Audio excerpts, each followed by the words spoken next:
And I had a really good conversation with George Kittle. I would recommend everybody go check it out. But before, during, and after the interview, I had 3 different times to talk to Kittle about Travis Kelce.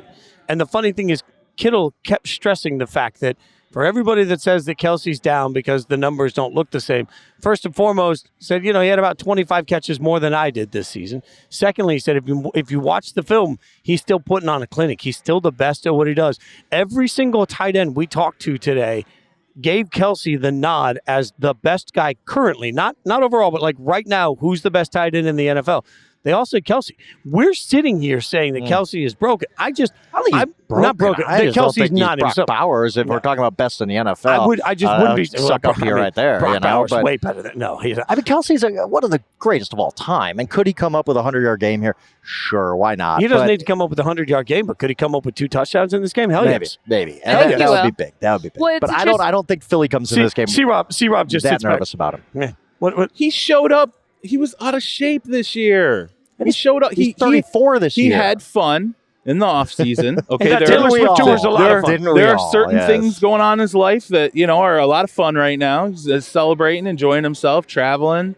I thought this year he was on the Ben Roethlisberger plan. Really, like he showed up. It was like, okay, he's not in football shape. He's not in his best shape. The Shaquille O'Neal way. You go in and Ben would tell you, I work myself into shape as we go. I'm like, okay, all right. But I mean, really buy. How many yards do you think Kelce has? I think he's a better player the second half of this season than the first. Sure. So I think if you take the second half of the season and just replicate it, you're going to get a more accurate view on what really. Yeah, it wasn't. He was good. He wasn't just an ageist. You hate everybody when they get because I'm an old man myself. I know how hard it is. If you spent the summer going to Taylor Swift concerts, you'd have been out of shape when you came in too. Go ahead. When I was working on my All-Pro ballot, I was reaching out to different coaches who had played against these tight ends, trying to be like, okay, Brock Bowers, George Kittle, Travis Kelce, which do you think? And they really were way higher on Brock Bowers than I thought they would be. Not that I thought they would. I was just like, you're getting so many more targets.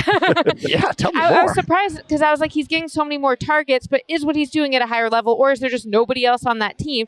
So I think in the regular season, that was interesting, Syrup, and I had some of these conversations, the difference between All-Pro versus MVP defensive player, etc. Some of this is about what you're doing in the regular season, and some of this is how you're most going to help a team in the playoffs.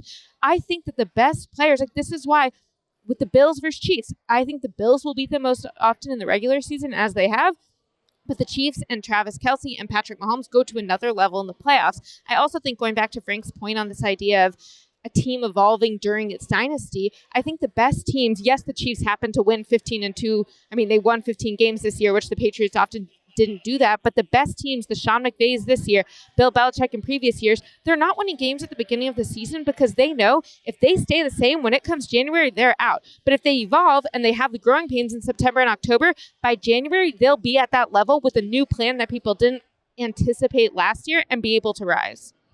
It's all going to be very interesting to see how it plays out for Kelce because he's still, to me, the game wrecker. He's still the game wrecker that he's always been for one game. I may not want to sit here and rely on Travis Kelce week in, week out, but I'll rely on him for one. Wait, another thing too, though, we have to be fair. You lose Rashee Rice, right? He would have been your wide receiver one, clearly. Like that's where he was going in this season. And again, it falls to Kelce to be. I mean, he's the guy, right? Tyreek Hill goes out the door. He's the guy, right? Like, well. As Xavier Worthy has become a larger part of the offense, you take away some of Kelce's opportunities, but not for a bad reason because you have it's like Detroit. People are like, why did Sam Laporta have this? He was a killer as a rookie. And then he started slow this year. And I'm like, is anyone looking at Jameson Williams' targets? Like, there's a reason. Right. The offense shifted. But again, you get into these situations, and like Jory said, I mean, I think there are certain players where when something's got to happen, when I know we have to make a play here, maybe he only catches 4 balls for 48 yards. I'll bet you it'll be consequential. I do too. Yeah, they'll probably get first out. So the one guy who you're saying that, but who I think is going to show up in this game all of a sudden is DeAndre Hopkins. I think that they've been kind of waiting, and he's been great this week talking about, hey, I don't care if I get the ball or not. I I'm here to win. I've been a number one receiver. I didn't win anything because of it. And I think that if there's one X factor in this game, I think it's DeAndre. I think DeAndre shows up in this one. Odell Beckham Jr. showed some of that a couple years ago before he got hurt in the Super Bowl against the Bengals, but I do think there's something. But to Syrop's point, I remember last year going through at one point Travis Kelce's catches, and it was maybe 6 or 7 catches, but all of them were for a first down or touchdown. And so they're not all going to be scores, but the number that are going to move the chains. And it's like, hey, when it comes to backyard football and Mahomes just needs somebody who's super in sync with him, Travis is the guy. Yeah, I remember a game a couple years ago. It's the Raiders. He had 4 catches for 4 touchdowns. That's my reality. Reality here is we're But it's okay because Brock Bowers is great during the regular season. He's better.